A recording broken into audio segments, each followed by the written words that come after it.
Ward number 30માં TB મુક્ત અભિયાનનું આયોજન, માસ્ક વિના હાજરી સામે ઉઠ્યા પ્રશ્નચિહ્ન।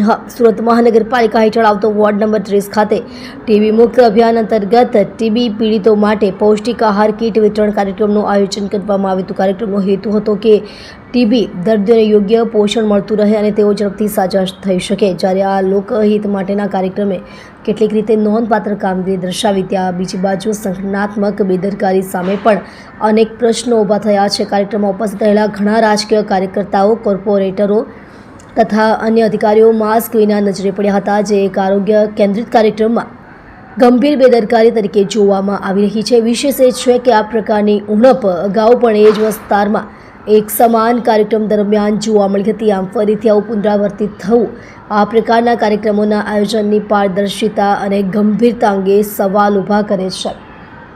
સ્થાનિક સૂત્રોનું માનીએ તો જ્યાં એક તરફ ટીબીના દર્દીઓ માટે આરોગ્ય અને પોષણ મહત્વપૂર્ણ છે, ત્યાં બીજી તરફ આયોજનકારો પોતે જ આરોગ્ય નિયમોનું પાલન ન કરતા હોય તો આવા કાર્યક્રમો માત્ર પદાધિકારીઓના ફોટો સેશન પૂરતા મર્યાદિત રહી જાય છે।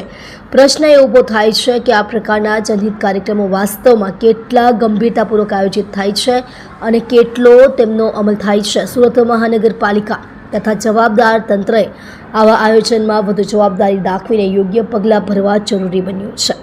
આપ જોઈ રહ્યા છો ગુજરાતની સૌથી પહેલા ખબર આપતી Surat express news channel, director Rajesh મંગલેની સાથે।